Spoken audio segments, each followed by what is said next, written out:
Thank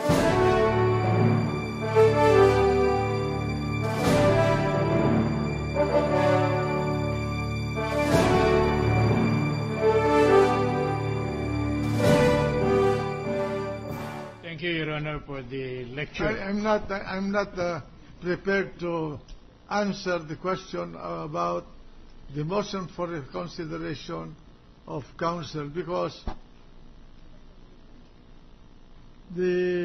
truly our rule says the rules of court as well as the rules of the Senate is supplementary to these rules, but there is vagueness in the rule of the Senate, because the rule of the Senate that deals with the reconsideration of matters dealing with legislation.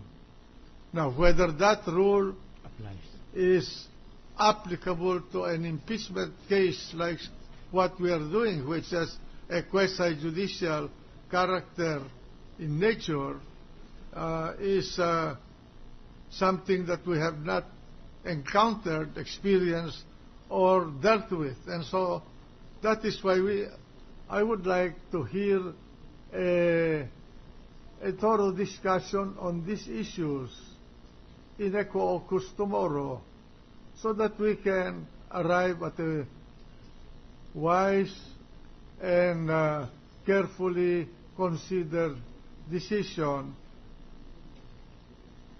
not so much to favor anyone, but for the sake of our own institution and for the sake of due process and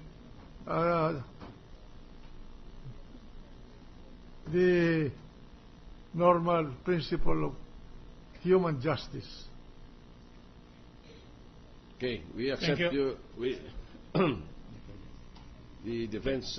Thank you, Your Honor, for the, if we may call that a lecture, which is rather enlightening and for free. I pose that issue, Your Honor, because if it is a fact and a policy of this impeachment court that no motion for reconsideration may be made by any counsel, whether for the prosecution or for the defense, then where else are we going to go in order to question the validity and the legality of any ruling of this court, Your Honor? We cannot seek any reconsideration here.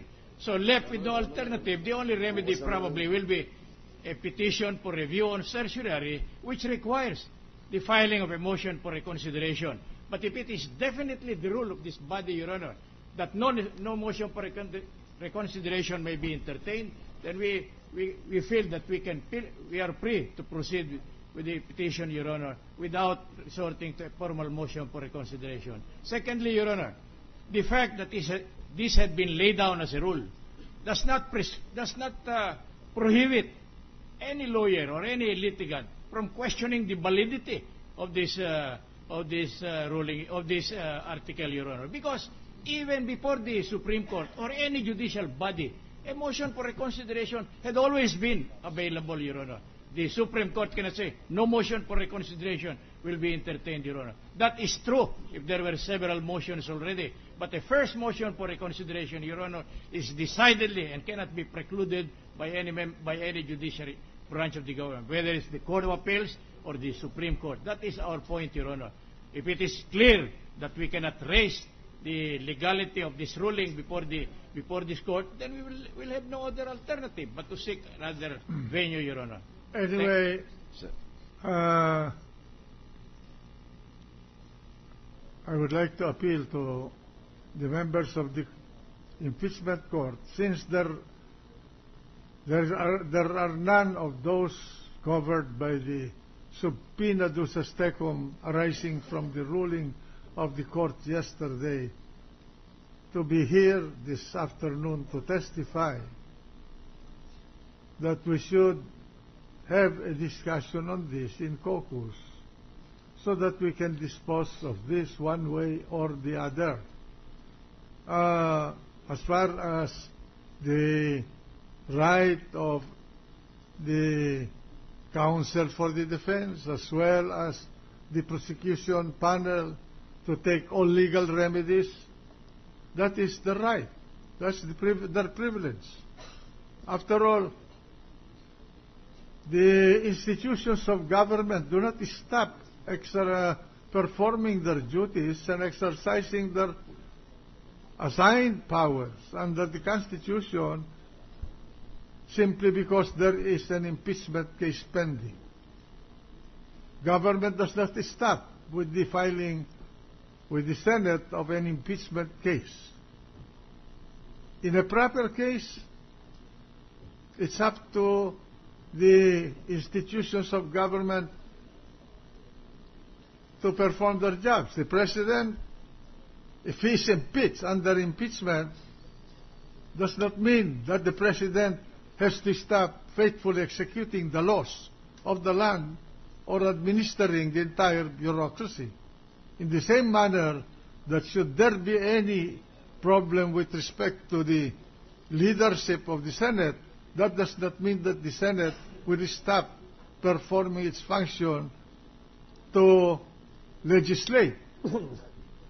And so, the Supreme Court as an institution,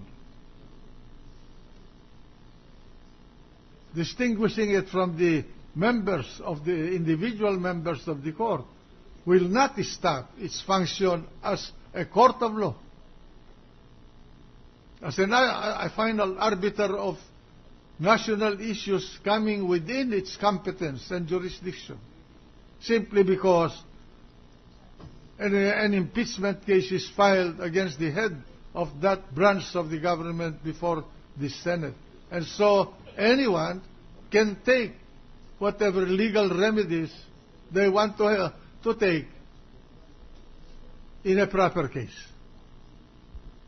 The only thing that I think this chair will take exception to is for anyone to stop the trial in this chamber, because the Constitution says once the articles of impeachment reaches this House, trial in this Senate shall forthwith begin, and it is given the sole power to try and decide this case. But incidental matters within the competence of other departments of government are within their jurisdiction to dispose. Thank you, Your Honor, for your indulgence. Thank you again. President, may we have one final statement from Senator Drilon? The gentleman from Iloilo has the power. Thank you, Mr. President. As a member of the court, we just wish to make of record our views on this point. First, it is an accepted principle that this impeachment court is a class by itself. It is not akin to any trial. It is not a judicial process, because otherwise, if it was a judicial process, then politicians like us should not have been made to sit in this court. It is not a quasi-judicial proceeding. It is a class of its own. And indeed, as cited by the Honorable, by the Senate President, under the Constitution, we have the sole power to decide on this case. And therefore, no institution of this government can tell us what to do. This is the sole authority insofar as impeachment is concerned. The counsel for the defense raised the question, what is the relief available to us if we do not agree with the decision of the impeachment court? There has to be an end to litigation, in the same manner that there is no remedy against the errors of the Supreme Court. Because insofar as our system is concerned, they are the interpreters of the law. They can commit errors, we can disagree with them, but we cannot do anything. In the same manner, Mr. President, it is our respectful submission that this impeachment court is supreme in its power to try and decide impeachment cases. Thank you, Mr. President. So, what is the pleasure of the House? Mr. President, we accept your proposal and we will take it up tomorrow. We are now ready to listen to the continuation of the prosecution in their presentation of evidence. Thank you, Your Honors. Good afternoon, Your Honors. My name is Congressman Agabao, Your Honors, and I have entered my appearance at the onset of this hearing as one of the